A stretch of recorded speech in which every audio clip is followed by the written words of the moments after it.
Okay, so we've had a series of talks giving us a great overview of Predator-Free New Zealand and perhaps why we're doing it. Now we want to have a few talks focusing on the means of getting there. So the first of these will be from Dr. James Russell from Auckland University. Thank you. I feel very privileged to be bookending a series of talks that Professor Mick Clout started 15 years ago. Mick wasn't yet a professor, and I was hanging out with him because I expected to do a PhD on kakapo.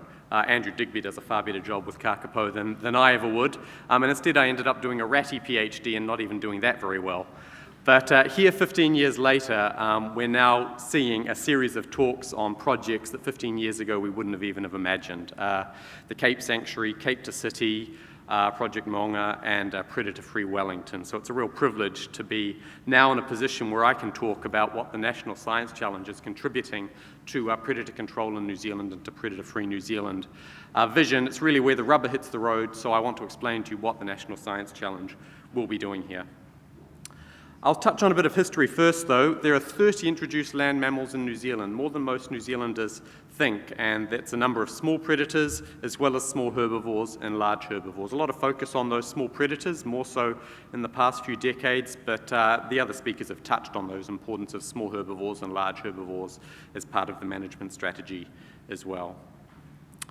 Our first herbivore eradication was just over 100 years ago on Southeast Island in the Chathams. Our first rodent eradication was over 50 years ago on the Noises Islands in the Hauraki Gulf.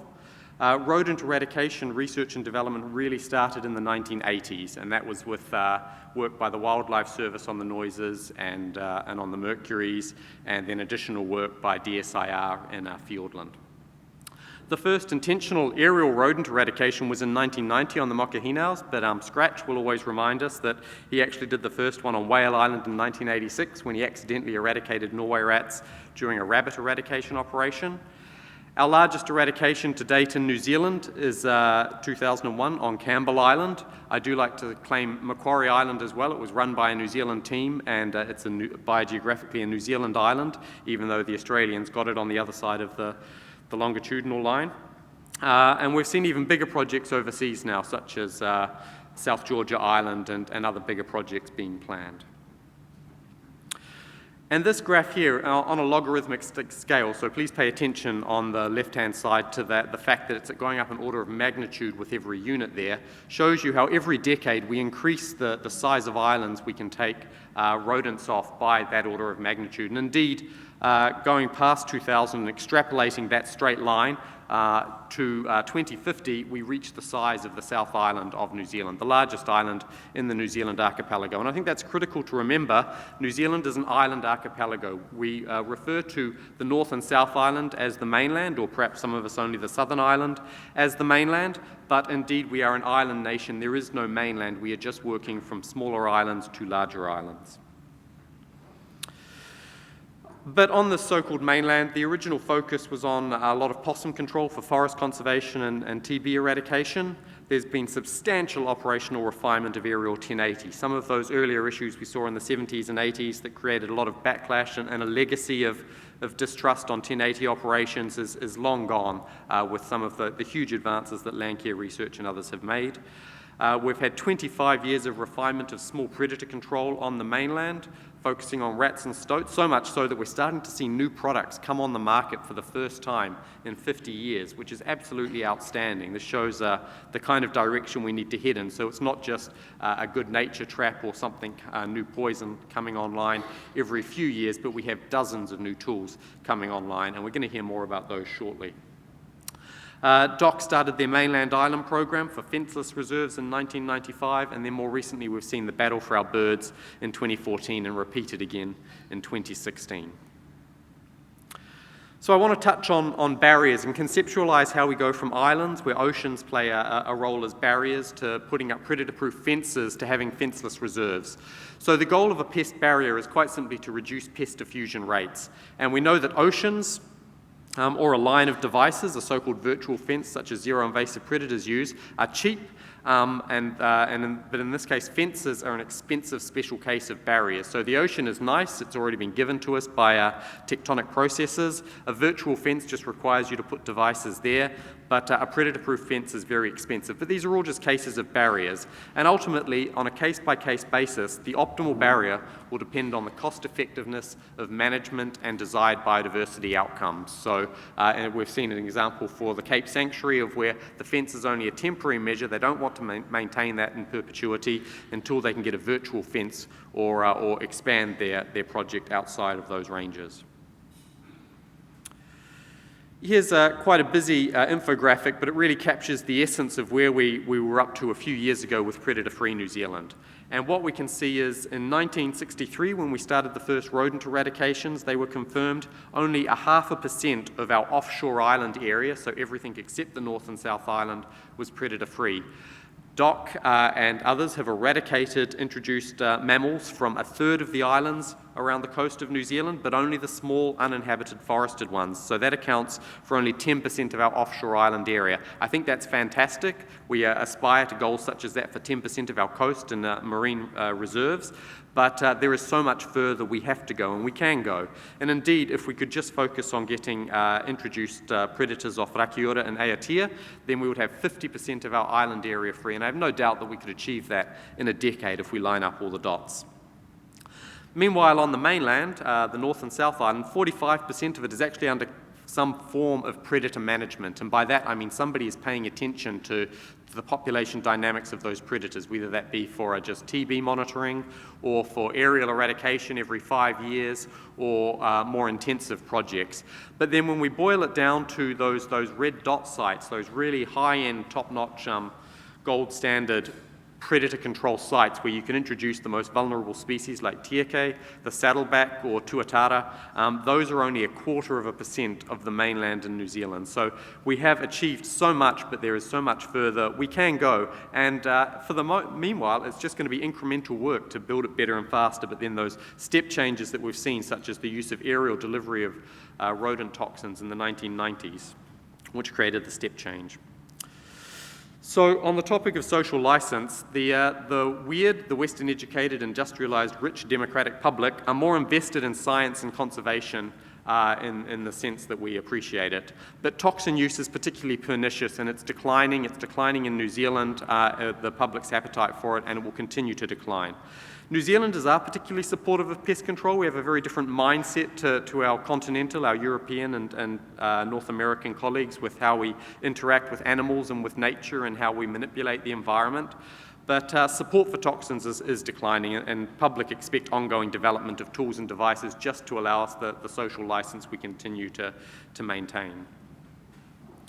So onto the high-tech solutions to invasive mammal pest control project. It was developed by Dan Tompkins from Landcare Research and handed to me at the end of last year to take leadership of, and it's just started this year.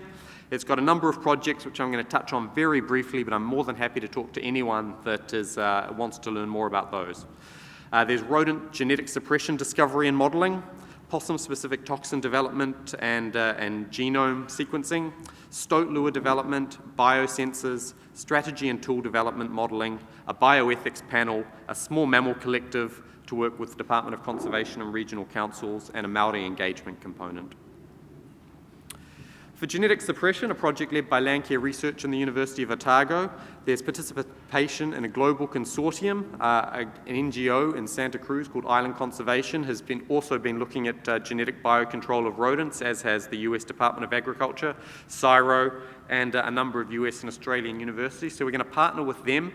Other people are speaking at the same time as us on the role of gene drives in conservation. And ultimately, New Zealand is not going to be the one that makes the big breakthrough in the genetics here. It's going to be done at a large consortium and done overseas. It's not going to be made with our pest mammals first. It's probably almost certainly going to be with mosquitoes for global disease reasons. But we want to be at the table and be able to say we want to take that technology and the lessons you've learned from it and tweak it to our unique New Zealand context. So that's looking at mechanisms such as the selfish T and or CRISPR-Cas9, which could play a role in making some of these breakthroughs. Ultimately, even if we did get the laboratory breakthrough, we still have to negotiate the trade-off in population suppression with genetic proliferation. So when you introduce some kind of vector to control a population, you want it to spread through the population, so you want that population to be large and in contact with each other, which is at odds with trying to make that population extinct. So making the lab breakthrough will just be the first, and perhaps even arguably the easiest part, before we then have to understand the modelling and field trials and how it might actually work in reality. And furthermore, the model species are currently mice, so it's been very advanced on mice, but it actually hasn't been demonstrated to work in rats yet. So in the New Zealand context, we're looking at somewhere like the Auckland Islands. Species-specific toxins, we have genome mining targets, which we can identify gene targets for selective toxin development, based on application of the same technologies in pharmacology for therapeutic intervention, just really genome-tailored interventions, target the G protein-coupled receptors. We could use small interfering RNA for gene silencing molecules, and we're going to sequence the possum genome along the way in partnership with our Australian colleagues and Indigenous people so that we can understand that quite precisely. Landcare Research and Victoria University of Wellington are looking at developing lures, foods only in efficient bait and lure at high densities. So we want to use the chemical communications that animals use, just as we heard about yesterday from Sandy, for invertebrates. Ode is a complex mix of volatilized chemical compounds, and Mick Clout's already spoken about its demonstrated potential for stoke control. Andrew Kralisek from Plant and Food Research is going to talk next about biosensors and aptamers and how they bind to target molecules, and that can be used to develop biosensors for surveillance and detection of low-density pest populations, and they could provide a high-resolution tool for species-specific detection across multiple taxa. The University of Auckland is going to be working with Landcare Research to start posing a strategy and some of the underlying mathematics for where we have to link the dots and find the gaps in rolling out a predator-free New Zealand across New Zealand. What kind of specifications would new tools need? Where would the spatial prioritizations be? And what target species do we focus in what order, and what might the unintended effects be? Ultimately, optimizing the socio-ecological context, which tools work best for which species at which sites. We have a bioethics panel at the University of Auckland. It's not a regulatory panel, it's a horizon scanning panel modelled on the National Academy of Sciences and others overseas. A horizon scanning project by 11 academic and industry experts to look at what social, cultural and ethical issues might come up in trying to move towards a predator-free New Zealand. They're going to have closed meetings in June and November this year to brainstorm some of these ideas, and then an open meeting in 2018 to present their results of what some of the trigger points might be around issues for rolling out some of these technologies. They have expertise in philosophy, law, marketing, ecology, genetics, iwi, as well as hunting. And that also has conveners and a compiler, and one observer who's also observing the knowledge development process that goes on in predator-free New Zealand independently to those involved in it. The Small Mammal Collective, there are many tools which are close to market, such as PAP, PAWS, the Spitfire and Work by Zip. They don't fall directly within our National Science Challenge, which is focused on some of the long-term science here. But the obstacles for these are no longer scientific or technical. They need field trials, toxin registration, and startup venture capitalist funding. So the Small Mammal Collective will draw together DOC and regional councils, and it's modelled on the equivalent National Biocontrol Collective. Maori Engagement, we've had consultation with Maori groups historically invested in pest control research, such as Ngā Marapopuri, and we have funding to support Maori early career researchers to do things such as work on novel projects in the Mataranga space and facilitating iwi outreach by Maori researchers that have perhaps come through the academic pathway and want to reach out into the communities. Additionally, at the University of Auckland, we're picking up on a couple of other projects and wrapping them up. One of those is a Radis genome scan and SNP development there, so we can have much more precise genetic data there. We're also looking at some of the environmental psychology and social science around these topics, such as the moral framing of biodiversity and predator management, landscape connectivity and prioritization, and the psychological ways people construct nature in their head and the roles that place attachment play in the conservation decisions people make. So a lot of people collaborating, as we've seen throughout the day, and I'm happy to take any questions now or over lunch. Thank you. I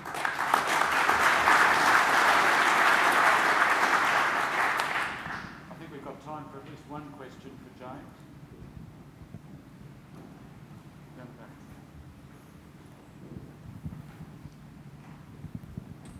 Thanks, James. Just wondering, when you're thinking about this in terms of being a slightly longer scale R&D process, in your mind, what is the time frame you're looking at for rollout for these tools and technologies? Because I know that's something that'll be asked by a lot of community-based groups and things like that. Are you looking at 10 years or longer? Because there's for some of those things, there's a long process to go through in terms of actual marketing and development through to commercialisation. Yeah, absolutely. I think the National Science Challenges in their current iteration only have funding through to the end of 2019, and then we hopefully they'll be reinvigorated. We have a checkpoint for Predator-Free New Zealand at 2025 to meet some interim goals there.